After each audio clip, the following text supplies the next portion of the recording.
Antes de nós lermos, antes de nós cantando aqui, o Espírito Santo, na verdade, já vem me incomodando há muitos dias, né? Não especificamente sobre nós, mas de um modo geral dos cristãos. Hoje, para os cristãos, falta paixão pelo Senhor, né, irmãos? Hoje está faltando aquele desejo intenso por Deus. E enquanto eu louvava, eu estava olhando os irmãos aqui, os irmãos são vencedores. Hoje nós somos vencedores, irmãos. Porque por causa dessa pandemia aí, uma das coisas que aconteceu também é que a maioria dos cristãos, vou colocar entre aspas, né, porque os verdadeiros cristãos, de fato, eles não abandonam o Senhor, mas o que está acontecendo é que muitos crentes ou muitos cristãos, eles não estão frequentando o culto, eles não estão indo à igreja. Eles não se sentem mais apaixonados pelo Senhor. Eles não têm mais essa necessidade de estar em comunhão, de edificar um ao outro. Né, irmãos? Eu sei que existem muitos lugares do mundo. Você pode me perguntar, mas pastor, mas e aqueles lugares dos países perseguidos, onde nem se pode reunir, né? Você não pode nem ir para um culto. Aquele é um caso atípico, irmãos. É um caso atípico, né? Mas mesmo assim, hoje eu conversava com um casal, nós estávamos num almoço na tia da Narubi, no aniversário da prima dela. E nós conversávamos com um casal que vieram da China, eles estavam morando na China. Não puderam retornar por causa da pandemia, né? Eles vieram de férias, aí começou a pandemia, eles não puderam retornar, não renovaram o visto deles. E eles estavam me contando como é lá na China. Né? O governo, ele controla tudo. Ele sabe. Eles estavam contando uma história de um pastor lá, que quando a igreja dele chegou nos 50 membros, eles, toliram. O pastor foi matricular os filhos deles na escola, aí o governo não matriculou.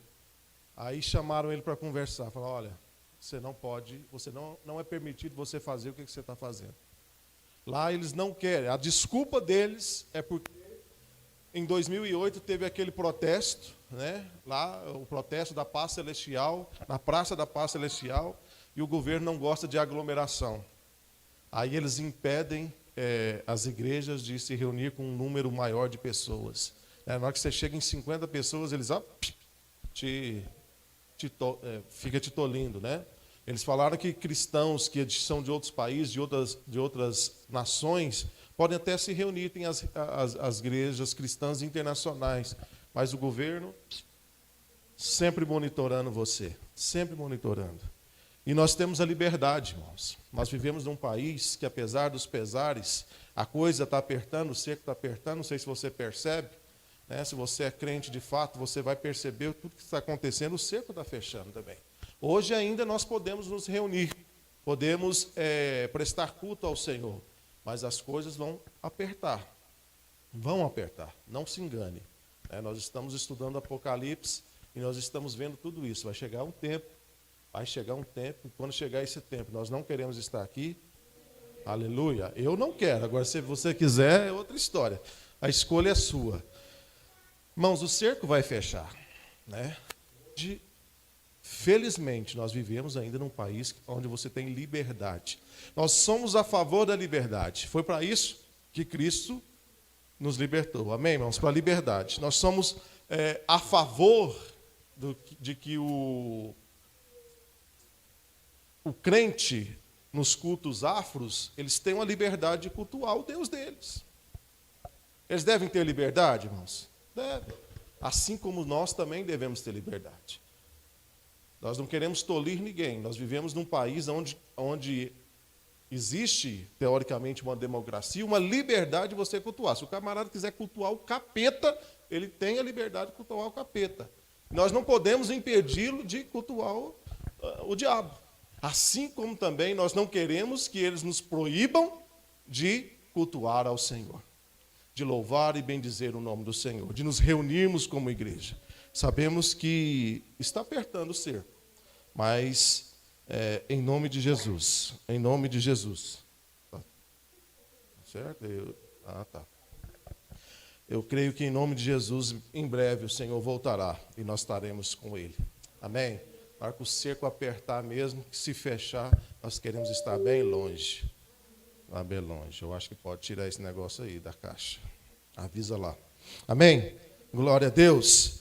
Então, que você seja apaixonado pelo Senhor, né? Nós estávamos falando sobre essa paixão, sobre essa liberdade que nós temos de cultuar, mas infelizmente muitos não querem, né? Ou não sentem essa necessidade de estarem reunidos como igreja, né? Nós temos vontade de fazer tantas outras coisas, irmão, né? Nós temos vontade de passear, nós temos vontade de festar, nós temos vontade de fazer tudo quanto é outra coisa, mas quando fala de cultuar ao Senhor, de louvar ao Senhor, não querem. As pessoas hoje não sentem necessidade do Senhor, não sentem necessidade de Cristo. E nós estamos aqui para reverter isso, amém? Nós queremos ser uma igreja apaixonada pelo Senhor. E as pessoas que nós ganharmos, irmãos, não é pecado. Você pode falar assim, pastor, mas nós devemos orar por todos. Mas a minha oração principal, irmãos, para Deus nos dar pessoas com coração para Deus. Coração para Deus. Para Deus nos dar pessoas que sejam atraídas pelo Senhor, tenham vontade de louvar o Senhor, né?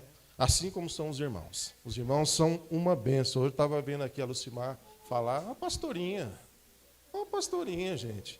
Olha que gracinha, né? Os irmãos são uma bênção. A Keila falando aqui é uma bênção, né? A Denise, né? As irmãs são uma bênção. O Eniomar, o Íris. Em falar nisso, irmão, semana que vem, eu falei para os irmãos que são homens, são do presbitério. O Raidão pregou e semana que vem é o Íris. O ruim foi que eu avisei. Não, eu avisei ele antecipadamente, já vem preparando ele há muito tempo. Só que na hora que eu dei o choque mesmo, foi com uma semana. Me perdoa, irmão, mas eu sei que você é homem de Deus, já está preparado. Glória a Deus. Glória a Deus. Então, semana que vem o Íris vai pregar. E eu já falei para o Reniomar se preparar. Então, já vai preparando já, né? Daqui uns dias as irmãs também vão estar pregando. Que as irmãs aqui têm vez e voz, vão pregar também. Amém, irmãos? Aleluia. Aqui não vai só mexer com um bebezinho, não. Aleluia. Glória a Deus. Abra sua Bíblia, então, Gálatas, capítulo 1. Vamos ler todo o capítulo 1. E vamos falar sobre a autoridade de Paulo e os falsos mestres. Vamos saber o que de fato estava acontecendo nessa igreja de Gálatas. Amém, irmãos? Olha só, o que diz aqui. Paulo, apóstolo enviado, não da parte de homens. Daqui a pouco você vai entender por que Paulo está falando isso aqui. Paulo enviado, não da parte de homens, nem por meio de pessoa alguma, mas por Jesus Cristo e por Deus Pai, que o ressuscitou dos mortos, e todos os irmãos que estão comigo, as igrejas da Galácia. A vocês, graça e paz da parte de Deus, nosso Pai, e do Senhor Jesus Cristo. Se entregou a si mesmo por nossos pecados, a fim de nos resgatar dessa presente era perversa, segundo a vontade do nosso Deus e Pai, a quem seja a glória para todos sempre. Amém. Versículo 6. Admiro-me de que vocês estejam abandonando tão rapidamente aquele que os chamou pela graça de Cristo, para seguirem outro evangelho, que na realidade não é o evangelho de Cristo. O que ocorre é que algumas pessoas os estão perturbando, querendo perverter o evangelho de Cristo. Mas ainda que nós, ou um anjo dos céus, pregue um evangelho diferente daquele que lhes pregamos, que seja amaldiçoado. Olha só o que Paulo fala para aqueles irmãos. Se alguém estiver pregando um evangelho diferente daquele que nós pregamos e que recebemos do Senhor Jesus, ele seja amaldiçoado. Algumas versões está falando aí anátema, né? Então, a tradução de anátema é amaldiçoado. Como já dissemos, agora repito, se alguém lhes anuncia um evangelho diferente, daquele que já receberam, que seja amaldiçoado. Ele repete novamente: acaso busco eu agora a aprovação dos homens ou a de Deus? Ou estou tentando agradar a homens? Se eu ainda estivesse procurando agradar a homens, não seria servo de Cristo. Versículo 11. Irmãos, quero que saibam que o evangelho por mim anunciado não é de origem humana. Não o recebi de pessoa alguma, nem me foi ele ensinado. Ao contrário, eu o recebi de Jesus Cristo por revelação. Vocês ouviram qual foi meu procedimento no judaísmo, como perseguia com violência a igreja de Deus, procurando destruí-la.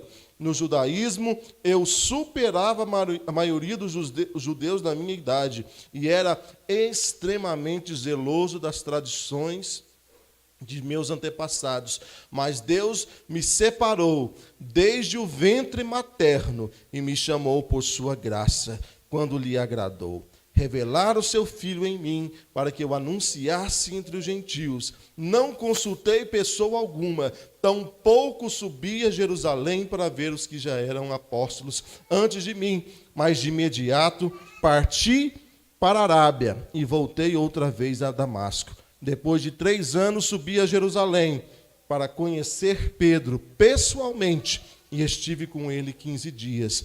Não vi nenhum dos outros apóstolos, a não ser Tiago, irmão do Senhor. Quanto ao que lhes escrevo, afirmo diante de Deus que não minto. A seguir fui para as regiões da Síria e da Cilícia. Eu não era pessoalmente conhecido pelas igrejas da Judéia que estão em Cristo. Apenas ouviam dizer: aquele que antes nos perseguia, agora está anunciando a fé que outrora procurava destruir. E glorificavam a Deus por minha causa. Fecha os olhos em nome de Jesus. Senhor, nós oramos nesse momento agora, para que a revelação do Teu Espírito esteja sobre nós. Queremos e somos uma igreja que conhece a Tua Palavra, que ensina a Tua Palavra é verdadeira. Não estamos aqui para ensinar coisas de homens, mas o Teu Evangelho é verdadeiro. Porque somente Ele que pode nos libertar, somente Ele que pode, ó Deus, resgatar as nossas vidas do inferno, da morte e transformar os nossos corações. É para isso que o Senhor nos libertou. O Senhor nos libertou para vivermos uma vida do Senhor, e pela graça nós fomos salvos, mediante a fé em Cristo Jesus. Queremos aprender aqui o que o apóstolo Paulo nos ensinou, essa carta tão rica e preciosa. Oh, Espírito Santo, abre os nossos corações, abre as nossas mentes, os nossos ouvidos espirituais, para que possamos compreender a altura, a profundidade e a largura, em nome de Jesus. Em nome de Jesus. Paulo aqui, irmãos, quantos já tiveram o privilégio de ler a carta de Gálatas? Quantos já leram a carta de Gálatas? Paulo, essa carta é uma das cartas mais importantes da palavra de Deus, porque Paulo se dirige àquela igreja, a igreja de Gálatas, porque os irmãos de Gálatas ou da Galácia, né, eram várias igrejas, não era uma igreja só. É como se tivesse aqui Comunidade Cristã Palavra de Amor no Lorena, Goiânia Viva, Vera Cruz, Rio Formoso, Setor Bueno, Jardim América, que fosse a região da Galácia. Não era uma igreja só, eram várias igrejas, né? E Paulo escreveu essa carta para essas igrejas, para as igrejas da Galácia. Fala Gálatas aqui porque era o povo, mas eram várias igrejas. Há dúvidas, eu quero trazer algumas noções históricas para você, antes de nós entrarmos de fato na palavra, para que você possa entender o contexto, entender também essa carta de Gálatas. Há dúvidas com relação à data que a epístola foi escrita, mas entende-se que ela foi escrita entre 48 e 49 depois de Cristo. Depois de quem? Ou seja, depois que Cristo morreu e ressuscitou, né? E passou-se a contar, né? Esse calendário aí, a carta foi escrita após o retorno do apóstolo Paulo, sua primeira viagem missionária, quando ele permaneceu por um tempo na Antioquia. Durante essa viagem, Paulo passou pelas cidades de Antioquia, da Pisídia, Icônio, Listra e Derbe, todas localizadas na província da Galácia. Outras hipóteses é que ela poderia ter sido escrita por volta dos anos de 55 e 60 depois de Cristo, durante a terceira viagem missionária, logo após Paulo ter escrito a epístola aos Romanos, devido à semelhança entre as duas cartas. A carta não foi destinada a uma única igreja, como eu disse para os irmãos, e é por isso que se menciona no verso 2 as igrejas da Galácia. Vamos lá? Vamos começar a palavra propriamente dita. Qual que era o contexto, irmãos, dessa carta aqui? Existia um problema muito sério. A Sara falou para não me movimentar muito, mas está difícil. existia um problema muito sério nessa igreja da Galácia. Os irmãos que são crentes maduros já, crentes já conhecem a palavra de Deus, assim eu espero, vocês já tiveram oportunidade também de ler as cartas de Paulo aos Coríntios. A igreja de Coríntios era uma igreja completamente problemática. A igreja de Coríntios tinha sérios problemas, né, Sarinha? Tinha sérios problemas, né? Uma das coisas que aconteciam ali, para os irmãos terem uma ideia, existia um homem chamado Alexandre Latoeiro. Alexandre o quê? Latoeiro. Porque eu acho que eles mexiam com lata. Se era latoeiro, é porque ele mexia com lata. Alexandre Latoeiro, ele simplesmente tinha um caso com a madrasta, ou seja, com a mulher que estava casada com seu pai. Era problemas de prostituição, era problemas de alcoolismo. Os irmãos se reuniam para a ceia e ficavam bêbados, completamente bêbados. A igreja de Coríntios era uma igreja completamente problemática. Mas você nunca vê Paulo advertindo seriamente aquela igreja por causa de um problema que a igreja de Gálatas tinha. A igreja de Gálatas tinha o falso ensino. A igreja de Gálatas tinha pessoas, ou seja, ensinos judaizantes que prejudicavam permanentemente aquela igreja. Ensinos errados. E aí eu quero falar para você, irmãos, por isso a nossa preocupação por ensinar o que a palavra de Deus diz, ensinar a verdade. Nós temos uma premissa, somos a comunidade do amor e do evangelho integral. Ou seja, o evangelho que está na palavra de Deus, né? Um dos problemas maiores da igreja dos Gálatas é que eles pregavam que a salvação, eles criam em Jesus, mas que a salvação não era completamente pela graça. O ensino judaizante queria colocar para que aqueles irmãos vivessem também pela lei. E isso é um problema. E trazendo para o nosso contexto hoje, irmãos, por que a nossa preocupação de ensinar a verdade para você? A nossa preocupação de ensinar o evangelho integral, que você aprenda a palavra de Deus na sua essência, para que você não cresça aprendendo aquilo que é errado. Você já viu uma criança? Quando ela aprende o que é errado, para que você consiga reverter e ensinar o que é certo, demanda um certo. Você já pegou uma pessoa de idade, tenta mudar o pensamento de um senhor, de um velho de 70, 80, 90 anos. É fácil mudar o pensamento? Assim é também no espiritual. Se você aprende errado a palavra de Deus, se você é formado, se você é gerado, se você é forjado na palavra, aprendendo aquilo que é errado, nós costumamos falar de teologia neutra, não existe teologia neutra. Se você aprende algo errado, para que nós possamos reverter aquilo ali, é muito grande. Daí a responsabilidade de um pastor, a responsabilidade de um apóstolo, como é o apóstolo Paulo aqui, de ensinar o que é certo. Paulo chegou ao ponto de dizer para aqueles irmãos que eles fossem amaldiçoados. Ou seja, o evangelho que vocês pregam, a palavra que vocês pregam, o ensino que vocês estão ensinando na igreja, aquilo que vocês estão ensinando na igreja, seja abençoado, porque não está em conformidade com o que eu recebi de Cristo e o que vocês aprenderam do Senhor. Essa é a responsabilidade. Sabe, irmãos, e hoje essa é a nossa preocupação, trazendo para o nosso contexto de igreja atual. Quando eu falo igreja, é a igreja do Senhor, espalhada por toda a terra, especificamente sobre a nossa nação. Existem muitos ensinos, irmãos, malignos. Existem muitos ensinos de falsos mestres. Hoje as pessoas, os pastores, não ensinam mais o evangelho verdadeiro. Cristo está sendo ensinado para as pessoas de forma errada. E as pessoas têm crescido, aprendendo aquilo que é errado. Eu e a minha esposa temos isso, e lá na Irlanda era assim. Nós pegamos uns irmãos, se eles estiverem assistindo, eles vão se lembrar muito bem. Porque uma das maiores dificuldades que eu tinha, e eu bati o pé, é que a maioria deles vieram de uma denominação que é acostumada a todo pregador diferente. A igreja não tem identificação com o pastor, com os líderes da igreja. Aqui nós somos diferentes. Nós estamos ensinando, o Raidão prega, o Willis vai pregar semana, daqui uns dias é o Eniomar. a Keila, a Denise, a Lucimar e assim por diante. Porque nós queremos treinar os irmãos, formar os irmãos de acordo com aquilo que nós entendemos do Evangelho de Cristo, daquilo que é verdade. Mas se você pega a igreja, cada dia um pastor falando, um pastor falando, cada semana um pastor falando, a igreja não tem edificação. Você não sabe qual que é a visão da igreja, não sabe o que o pastor pensa, porque cada dia está falando. Aí chega um e fala uma potoca A. Aí o pastor, se ele for sábio, né, e conhecer a palavra de Deus, ele vai ter que reverter aquilo que o irmão falou, a potoca A. Aí semana que vem um outro e fala a potoca B.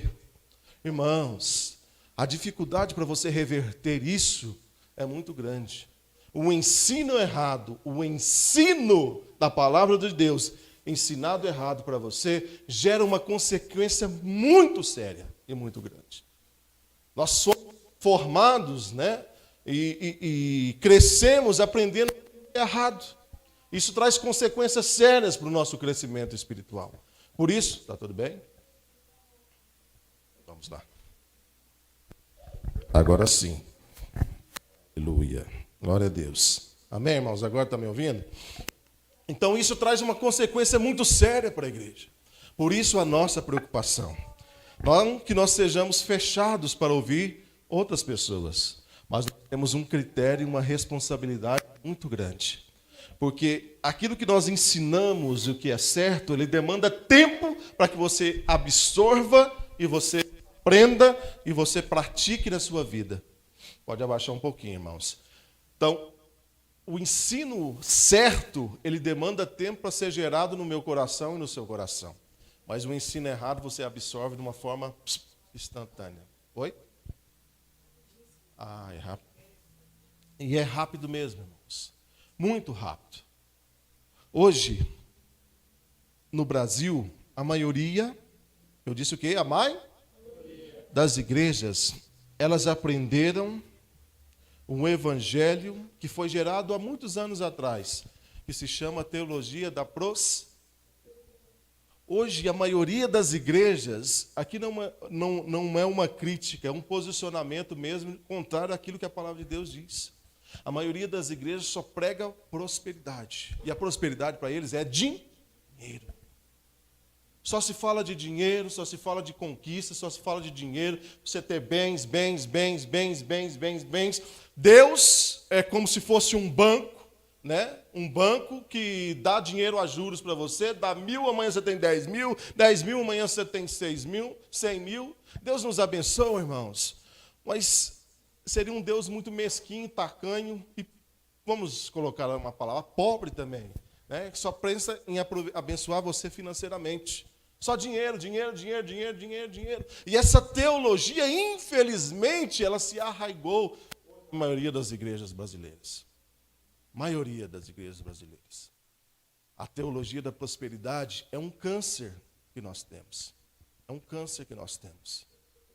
Porque só se vê a Deus como algo ou alguém pronto para te abençoar. Para te dar. Dá. E se a pessoa não tem, se a pessoa não conquista, ela é miserável. Você é amaldiçoado. Você não é vencedor. Irmãos, me desculpe dizer para vocês, mas nem todos vão ser ricos, como nem todos vão ser pobres, nem todos vão ter casa própria, como nem todos vão ter carro. Isso quer dizer que Deus não te ama? Não. O apóstolo Paulo, que nós estávamos falando aqui, foi bem lembrado pela minha esposa, era um miserável. Jesus, apesar de ser o Cristo, de ser o Filho de Deus, ele vivia como homem. A Bíblia fala que não tinha onde recostar a cabeça. Mas isso quer dizer que Jesus era pobre? Não. Porque pobre tem tesoureiro. Judas era tesoureiro. Mas Jesus não vivia para essas coisas daqui da terra. Hoje o que nós vemos são pastores se tornando mega profissionais do coaching, da autoajuda.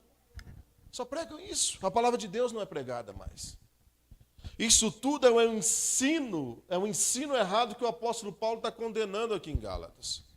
O problema daqueles irmãos ali de Gálatas é que eles ensinavam a graça de forma diferente. Eles até criam em Jesus, mas não criam plenamente na graça de Jesus. Mas é bom que a gente entenda também. Outro ensino errado de hoje em dia. Hoje se prega a graça de Deus, ou a graça de Jesus, como se fosse uma liberdade, um passaporte, uma autorização para você fazer o que você quer. Não, Jesus te ama. Não tem problema não. Pode sambar à vontade na vida. Pode fazer o que você quiser. De fato, Cristo te dá liberdade. Você faz o que você quiser da sua vida. Mas as consequências por aquilo que você faz, elas sempre vão existir. Sempre vão ter. As consequências que eu e você fazemos, elas sempre vão existir. A graça é isso. A graça é um favor imerecido. Nós recebemos a graça porque eu e você, na nossa condição humana, na nossa pequenez, nós não conseguiríamos pagar o valor correto ao Senhor, a Deus, por aquilo que Jesus fez. Nós não teríamos condições financeiras na nossa vida, não existiria trabalho, não existiria possibilidade nenhuma de você fazer para que você conseguisse pagar aquilo que Jesus fez por mim e por você. Isso é graça. É favor imerecido. Nós fomos justificados. Foi feita justiça por mim e por você. Havia uma dívida escrita, assinada por mim e por você. Com condenação já pronta. Eu e você já estávamos condenados. Mas Jesus simplesmente pegou o papel ou o escrito da dívida que havia sobre nós e ele foi lá e pagou. É como se você estivesse devendo para o agiota. Não tendo dinheiro, alguém fosse lá e pagasse. Você estava condenado à morte. Existia uma condenação de morte para eu e você. Mas Cristo, no seu infinito amor, na sua bondade, ele se entregou por mim e por você. Foi feita essa justiça. E mais, o preço que ele pagou, além de nos tornar filhos de Deus, de ser feito justiça, ela nos redimiu. Houve uma redenção. Glória a Deus. Houve redenção. Nós fomos redimidos dos nossos pecados. Daquilo que nos acusava, daquilo que nos separava da presença do Senhor. Nós fomos redimidos. Acompanha comigo, irmãos. Ele vai desligar daqui a pouquinho, para ficar tranquilo. Volta aqui para Gálatas. O contexto, aqui em Gálatas 1, Paulo começa a revelar o propósito da carta: combater os falsos ensinos dos mestres judaicos que estavam perturbando a ordem entre os cristãos da Galácia. Aquele povo ali da Galácia, ou seja, os Gálatas, eles não reconheciam a autoridade de Paulo. Acompanhe comigo no verso 1, Gálatas 1, versículo 1. Paulo afirma para aqueles irmãos algo importante, por isso que eu pedi para vocês prestarem atenção. Paulo, apóstolo enviado, não da parte de homens, não da parte de homens, mas por meio da pessoa, mas nem por meio de pessoa alguma, mas por Jesus Cristo e por Deus Pai. Eu vou contar para você, mas eu acho que a maioria dos irmãos sabem. Paulo, o apóstolo Paulo, que antes era Saulo, antes de se converter a Cristo, se converter ao Evangelho, era o maior perseguidor dos cristãos. Paulo era o maior perseguidor dos cristãos que havia ali. Vários cristãos, vários homens e mulheres de Deus foram mortos pela mão de Paulo, do apóstolo Paulo. Várias pessoas foram condenadas à morte por causa do apóstolo Paulo, que perseguia ferrenhamente, com toda a força, os cristãos. Mas aí um momento que Cristo teve um encontro, ou seja, Paulo teve um encontro com Cristo, e a sua vida foi completamente mudada e transformada. O apóstolo Paulo, na estrada de Damasco, teve um encontro com o Senhor. E ele teve a sua vida mudada completamente, a ponto de Cristo designar a ele para que ele fosse pregar para os gentios. Mas os judeus aqui, os irmãos desta região, os irmãos dessa igreja, eles não reconheciam a autoridade de Paulo. Primeiro, porque ele não tinha sido escolhido entre os 12 primeiros apóstolos. E segundo, porque eles viam Paulo perseguindo os cristãos. Eles falavam, olha, você perseguiu os cristãos. Como que nós vamos acreditar em você que era perseguidor dos cristãos, que agora prega esse evangelho, que você mesmo perseguia, que você matava as pessoas? Eles não reconheciam. E Paulo afirmou categoricamente, olha, eu não fui escolhido por homens, eu fui escolhido pelo Senhor Jesus. Quantos de nós já ouvimos aquele versículo de Paulo, que ele fala sobre o seu espinho na carne? Quantos já ouviram?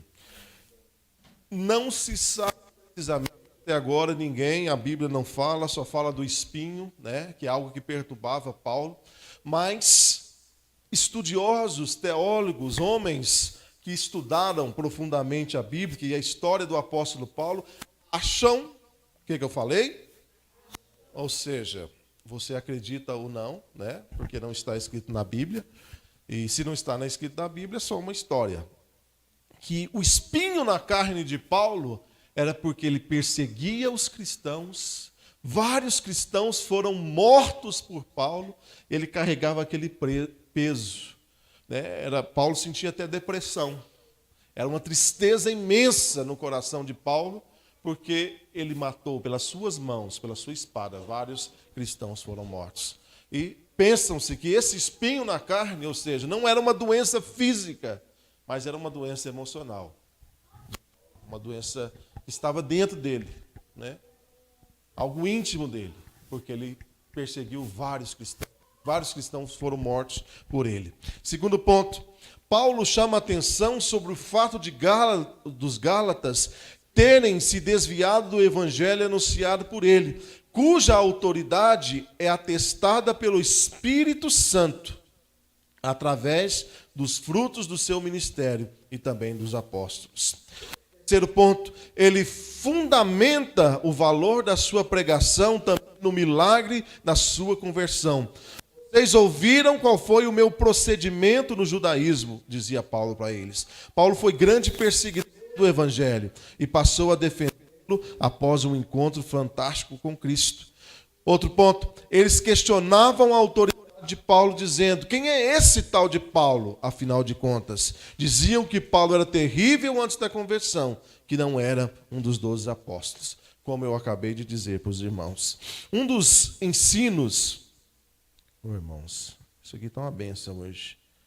Quando desce ou quando sobe é de uma vez e não está me obedecendo. Eu não trouxe meu mouse. Tá bom? Não, tá bom.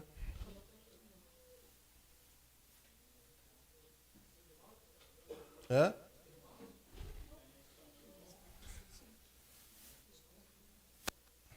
Já está tudo aqui? Certeza? Ah, muito bem. É verdade, irmãos. Que seria dos homens sem as mulheres? Glória a Deus. Acompanhe comigo, irmãos. Verso 6. Verso 6 do capítulo 1 de Gálatas. Admiro-me, o apóstolo Paulo está falando, de que vocês estejam abandonando tão rapidamente aquele que os chamou pela graça de Cristo, para seguirem outro evangelho, que na realidade não é o evangelho. O que ocorre é que algumas pessoas os estão perturbando, querendo perverter o evangelho de Cristo. Mas ainda que nós, ou um anjo dos céus, pregue um evangelho diferente daquele que que seja amaldiçoado. Como já dissemos agora, e repito, se alguém lhes anuncia um evangelho diferente daquele que já receberam, que seja amaldiçoado. Acaso busco eu agora a aprovação dos homens ou a de Deus, ou estou tentando agradar a homens? Se eu ainda estivesse procurando agradar a homens, não seria servo de Cristo. Um dos grandes problemas daqueles irmãos é que eles queriam viver pela lei. A maioria dos judeus hoje é assim, irmãos. E, infelizmente, a maioria das igrejas evangélicas também hoje tem ensinos judaizantes dentro das igrejas. Há muitas igrejas que você entra nela, tem lá, como que é o nome daquele, né? A Arca da Aliança, já viram? A Arca da Aliança lá na frente. Os pastores usam um kippá, ou usam a estola sacerdotal. Irmãos, nós já fomos livres da lei. Nós precisamos viver. Tem algum poder isso? Mas eles pensam que tem. Porque eles usaram uma estola sacerdotal, eles têm mais autoridade. Os cristãos judaizantes aqui de Gálatas, eles ensinavam, tudo bem, Paulo, tudo bem, irmãos, nós fomos alcançados por Cristo, nós conhecemos a Cristo, nós aceitamos a Cristo. Mas daí você pensar, não, pela graça não, eu preciso fazer alguma coisa. Eu preciso fazer ou pagar algum valor para que de fato eu possa ter a salvação em Cristo. Eu preciso pagar penitência. Eu preciso caminhar daqui até a cidade vizinha para conhecer ali a sua basílica. Eu preciso caminhar ou me ajoelhar no chão e subir a escada 2 vezes, 3 vezes, para que Deus me dê a cura, para que Deus me dê a salvação, para que Deus atenda o meu pedido, quando na verdade Paulo estava falando para eles, olha, é através de Cristo. Não existe outra forma de você ser abençoado, só através de Cristo. Cristo é suficiente na minha vida e na sua vida. Não existe outra forma. Quantas igrejas nós conhecemos que colocam o jugo sobre os irmãos? Você não pode isso, você não pode aquilo. Quantos já conheço, irmãos? Eu estou vacinado, eu estou, como se diz, calejado. Praticamente nasci num lar evangélico, conheço, já caminhei trem demais. Conheço irmãos que proibiam os seus membros de assistir televisão, porque falava-se que era pecado, mas foi flagrado com a televisão escondida dentro do guarda-roupa. Líderes subjugavam. Mulher não pode usar calça, mas usa aqueles vestidos tubinho, parece que está embalado a vácuo. Se soltar, aí vê tudo, toda a curva do corpo. Não, mas está usando vestido, está usando saia.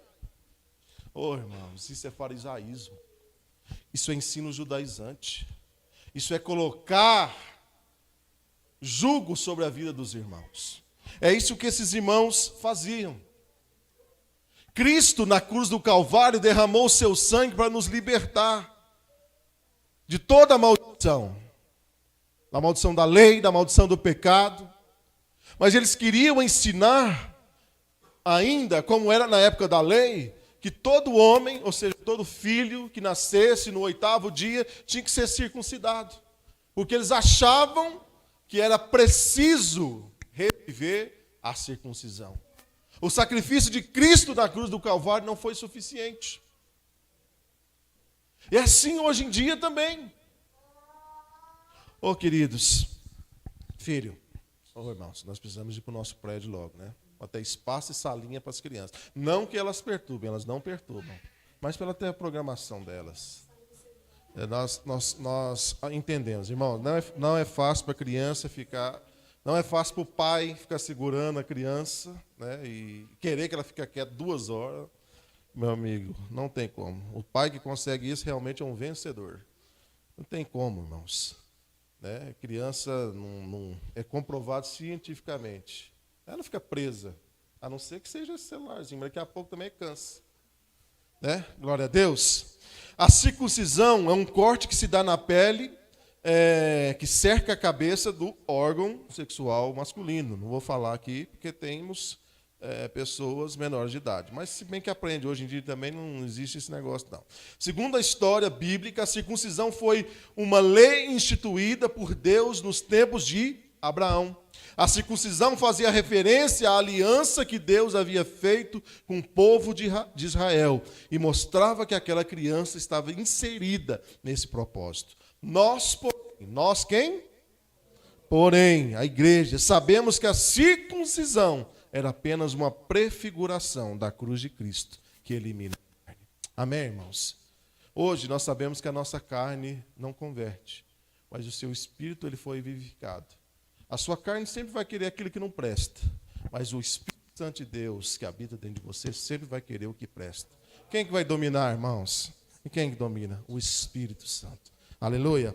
O erro dos Gálatas. Eu quero correr porque já estamos com hora avançada. Os problemas espirituais dos Gálatas eram muito mais graves do que o da igreja em Corinto. Eu acabei de falar isso para os irmãos. Embora fosse uma comunidade carnal e dividida, Paulo faz questão de elogiar os coríntios por algumas das suas virtudes. Não se vê isso nessa carta. Por quê, irmãos? O que é mais prejudicial em uma igreja? Não que esteja liberado pecar. Não que seja certo você tomar a mulher do seu pai. Não que seja certo você se embriagar. Mas o que é prejudicial? Ou seja, o que é mais prejudicial à nossa vida espiritual? A pessoa se embriagar ou um ensino errado na vida dela? Um ensino? Todos estão errados, não estão? Mas qual que é mais grave? O ensino errado. Ele traz consequências gravíssimas nas nossas vidas. O vício, o Espírito Santo se encarrega de tirar de você. O pecado, o Espírito Santo se encarrega de iluminar os seus olhos para que você abandone o pecado. Porque hoje nós não vivemos mais debaixo da maldição da árvore do conhecimento do bem e do mal. Nós não seguimos regrinhas. Nós não seguimos um livrinho com 20 regrinhas. Isso pode, isso não pode. Isso pode, isso não pode. Hoje nós estamos debaixo da graça de Cristo. Nós somos libertos. O pecado já não tem mais domínio sobre nós. Pecamos, mas ele não tem domínio mais sobre nós. Não, o pecado não tem domínio mais sobre nossas vidas. Nós não vivemos mais por regrinhas. Você não vive mais debaixo das tábuas da lei de Moisés. Você vive hoje debaixo da graça de Cristo. Mas o ensino errado, ele traz consequências dilacerantes na minha vida e na sua vida. Por isso que nós prezamos, e Paulo prezou por ensinar isso aos Gálatas aqui. E nessa comparação, a igreja de Coríntios, por aquilo que eles faziam, era uma igreja problemática. Mas aquilo que os Gálatas faziam era muito mais problemático, né? E a ponto de Paulo, né, voltar de viagem e ter que resolver escrever a carta para esses irmãos. Fala, irmãos, vocês estão perdidos. O ensino que vocês estão ensinando não me deixa fazer outra coisa a não ser amaldiçoar vocês. Que seja amaldiçoado esse ensino de vocês. Que aquilo que vocês ensinam seja amaldiçoado. Porque vocês estão pervertendo o Evangelho de Cristo. Vamos seguir. Nisso fica evidente que a urgência com que eles precisavam de arrependimento e seu comportamento moral diante de Cristo era extremamente reprováveis. Deserção da verdade. O fato é que os Gálatas estavam abandonando o verdadeiro Evangelho. Assim como um soldado desertor abandona sua tropa na guerra. Eles estavam se afastando da verdade de Cristo. Acompanhe comigo os versículos 6 e 7. Paulo falando, admiro-me de que vocês estejam abandonando tão rapidamente aquele que os chamou pela graça de Cristo, para seguirem outro evangelho. A realidade não é o evangelho. O que ocorre é que algumas pessoas os estão perturbando, querendo perverter o evangelho de Cristo. E o que a maioria dos pastores hoje tem feito, a maioria das igrejas hoje tem feito, são perverter o Evangelho de Cristo, irmãos. Eu falo isso com muita tristeza. Muita tristeza. Não para condenação desses irmãos. O que nós fazemos é orar para que a igreja de Cristo, o Evangelho de Cristo, ele seja restaurado nas igrejas. Para que o cristão brasileiro, vamos colocar assim, é um problema mas que o cristão brasileiro ele seja restaurado. Conheça o verdadeiro evangelho. Que os pastores hoje possam voltar a pregar o verdadeiro evangelho de Cristo. Para que as vidas sejam transformadas. Sabe por que as pessoas não ficam também, irmãos, nas igrejas? Porque não há esse discipulado e nem esse ensino do evangelho verdadeiro. As pessoas hoje estão acostumadas com entretenimento. Entretenimento. As igrejas que pregam o evangelho verdadeiro, você pode notar, elas não são cheias. Não existe multidão ali. Porque as pessoas estão em busca de entretenimento. Eu quero entretenimento para o meu filho. Se não tiver entretenimento para o meu filho, não tem como ficar. Como que eu vou ficar na igreja onde não tem entretenimento para o meu filho? O louvor tem que ser bom, tem que ter luzes, né? Tem que ter um telão de LED atrás, né? Tem que ter jogo de luzes, muitos instrumentos, muitos profissionais, muita barulheira, dança. Isso é errado, irmãos? Não. Mas o foco não é esse. As pessoas estão em busca de lugares, né, de se fixar raízes em lugares que não vão acrescentar nada. O que adianta nós termos um louvor totalmente bonito, com dança, com festa, com LED, irmãos, e a palavra é morta. Eu falava para os irmãos aqui, pastores que não têm coragem de repreender o irmão, que está adulterando, que está traindo a esposa, que está traindo a família, mas é porque ele tem um dízimo gordo, tem um dízimo alto, ele não confronta. Porque o dízimo daquele irmão sustenta a igreja. Irmãos, se tiver que acabar, que acabe logo, porque a igreja do Senhor é prevalecente. Nada pode parar a igreja do Senhor. Não é seu dízimo, meu dízimo que vai sustentar essa obra, não. É o Senhor, irmãos. Nós somos apenas cooperadores do Evangelho. Nós somos apenas cooperadores de Cristo. Nós temos o privilégio, isso é privilégio, irmãos. Deus nos dá. Olha que graça, irmãos. Isso é graça, isso é a verdadeira graça. Deus te dá condições, Deus te dá saúde, Deus te dá habilidade, te dá inteligência, capacidade de trabalhar, para ganhar o seu sustento, para depois você honrar Ele. Na verdade, tudo é dele, irmãos, nada é nosso. Na verdade, tudo é dele. Se nós caminhamos com Cristo com esse entendimento, nós somos de fato vencedores. É assim que nós somos. Nós não precisamos ter medo de confrontar. Se o Eniomar está errando, se o caminho que ele está trilhando está levando ele para o buraco, para a destruição, mas é porque o irmão tem um dízimo gordo, confrontar, irmãos. O evangelho de Cristo tem que ser pregado com seriedade. A palavra de Cristo tem que ser pregada com o evangelho, que se exploda. Que fique sem dinheiro. Irmãos, Deus é dono de todas as coisas, a obra de Deus não para. Mas nós precisamos de santidade. Nós precisamos viver o evangelho integral de Cristo. Nós não estamos aqui para constar. Ter igreja, irmãos, para constar, é melhor não ter. Ter igreja para passar a mão na cabeça das pessoas, é melhor não ter.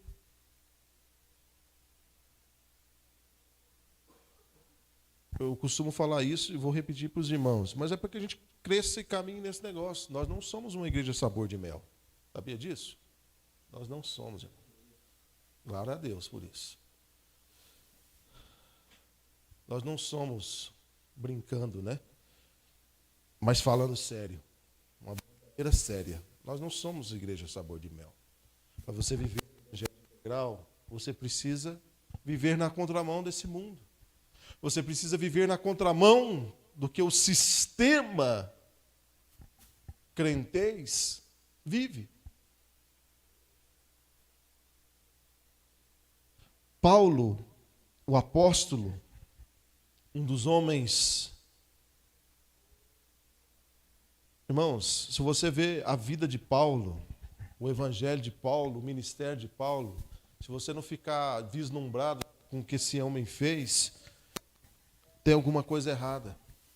Olha quantas igrejas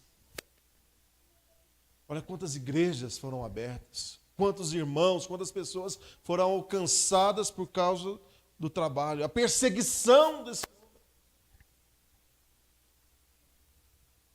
um apóstolo que foi decapitado, perdeu a sua vida, foi decapitado, foi condenado à morte, porque ele pregava o Evangelho de Cristo. Mas hoje nós queremos viver um evangelho do oba-oba, o evangelho do fast food. Estou falando inglês para os irmãos? Sabe o que é fast food? Vou falar mais abertamente, assim, para os irmãos entenderem. Lembra do filhotinho da águia? Como que o filhotinho da águia faz? Só abre a boquinha, a mamãezinha dele chega lá. Ele faz assim, e a comidinha vai chegando. Nós queremos comidinha pronta. Ninguém quer buscar ao Senhor. Eu acabei de falar agora para os irmãos, antes de nós começarmos a palavra, falta paixão. Falta nós voltarmos ao primeiro amor. Falta nós amarmos a Cristo acima de qualquer coisa, irmãos. Irmãos, não tem nada que me angustia mais. Não tem nada que me angustia mais do que falta de intensidade na presença do Senhor. Falta de intensidade na presença do Senhor. Nós fazemos as coisas mecanicamente. Não estou falando só nós, estou falando o povo de Deus. Faz as coisas mecanicamente. Levanta a mão, levanta. Você não sabe nem por que está levantando a mão. Põe a mão no coração, você põe. Você não sabe nem por que você está pondo a mão no coração. Levanta, estica, e pula, e faz. Ora sim. E canta o cântico. E repete comigo na palavra. Você não está sabendo nem o que o pastor está falando. Falta intensidade. Falta coração. Falta quebrantamento. Falta rendição. Falta nos prostrarmos diante do Senhor. Esses irmãos aqui, eles queriam viver fora da realidade ou daquilo que era o Evangelho de Cristo. Eles não conheceram a Cristo como deve ser conhecido. Eles queriam fazer por merecer, por justiça própria. Quando você faz as coisas por justiça própria, você vai chegar um tempo que vai chegar diante de Deus e falar assim, Deus, se eu fiz aquele negócio ali, eu acho que o Senhor tem que me abençoar. Quando na verdade tudo é pela graça do Senhor. Quando você tem justiça própria, você dá seu dízimo da sua oferta, e amanhã, quando você não tem dinheiro para pagar a sua energia, ou para cumprir a sua obrigação, pagar o seu aluguel, sei lá o que você vai fazer com o dinheiro, a necessidade que você tem, você fala, Deus, eu te ponho à prova.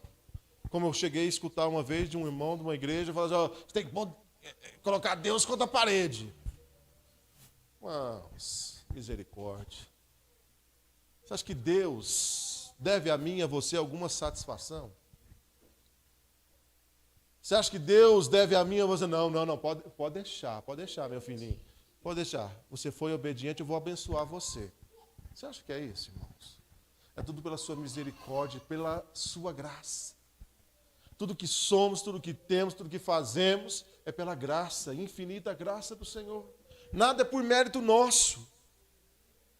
O ensino que eles estavam colocando na igreja de Gálatas ali era, o que você fizer para Deus, você precisa ser recompensado. O que você fizer para Deus é que vai garantir a bênção de Deus para a sua vida. Está tudo bem aí, irmãos?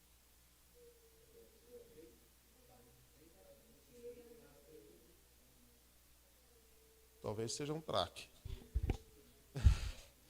Bem, se for, que Deus abençoe. Se não for, que Deus abençoe também. Glória a Deus. Amém. Volta para cá. Onde que eu estava?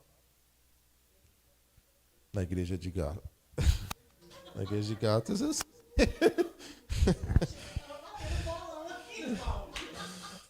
Ajudou bastante.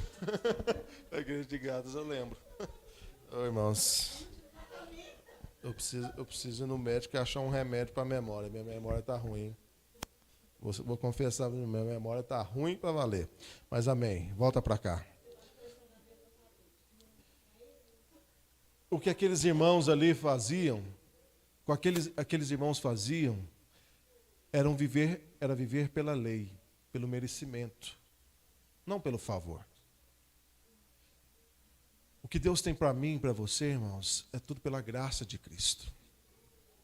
Não pense que é o que você faz. Certa vez, eu estava ouvindo a pregação de um pastor. Ele estava falando de um caso de um irmão da igreja dele. Chegou nele uma vez: pastor, não vou dar o dízimo aqui na sua igreja mais não. Ele falou: irmão, por que você não vai dar dízimo aqui mais? O que aconteceu? Não, é porque a sua terra não é fértil. A sua terra não é fértil, eu não vou dizimar aqui mais. Porque eu dizimo, eu dou oferta, todo mês eu dou direitinho, mas eu não vejo nada.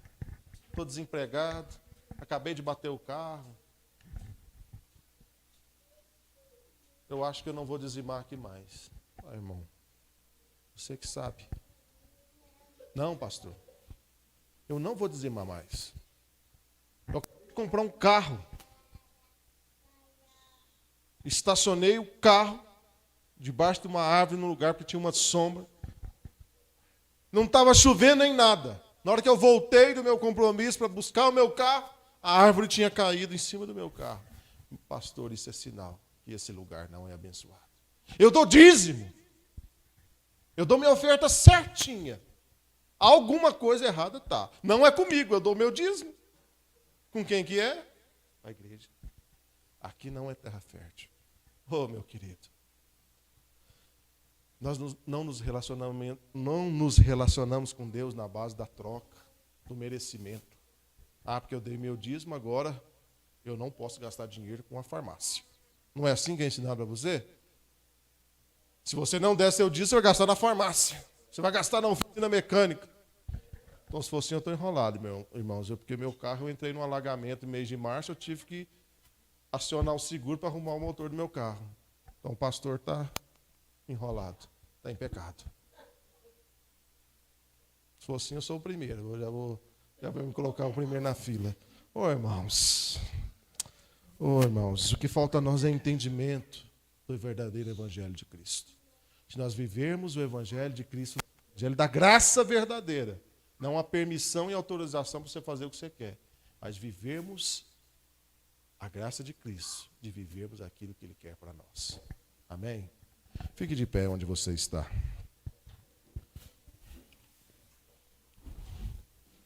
Vamos orar ao Senhor. Enquanto Jones dedilha um cântico.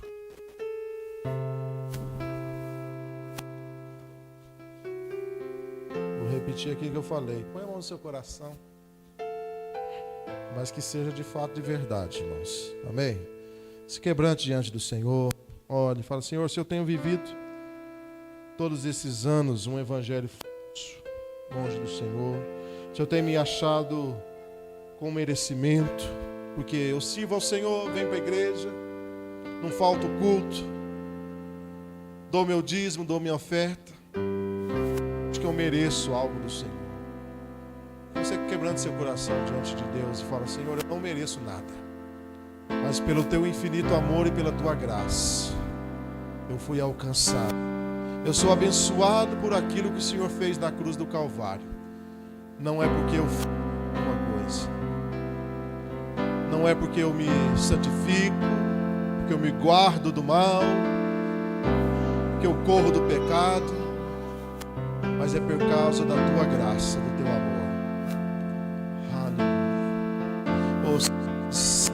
Nos colocamos diante do Senhor nesse momento. Colocamos diante da tua presença para que o teu evangelho, o evangelho integral, o evangelho do Senhor, o evangelho de Cristo, o verdadeiro evangelho seja sobre as nossas vidas.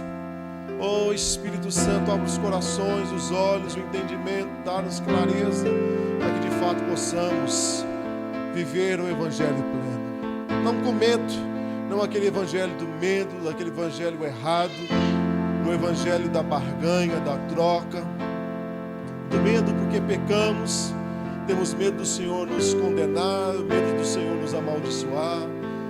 Deus, quando a tua palavra diz lá em Romanos, nenhuma condenação há para os que estão em Cristo Jesus. Espírito Santo, dá-nos essa clareza para que sejamos uma igreja prevalecente, uma igreja, Deus, totalmente voltada para o Senhor, Pai. Em nome de Jesus. Em nome de Jesus. Repita assim comigo: Senhor, eu abro meu coração para receber do Senhor nesses dias clareza, entendimento e revelação para viver segundo a graça de Cristo, segundo o Evangelho integral de Cristo Jesus. Que eu tenha entendimento que não é porque eu faço algo que eu terei a recompensa, mas o Senhor já fez.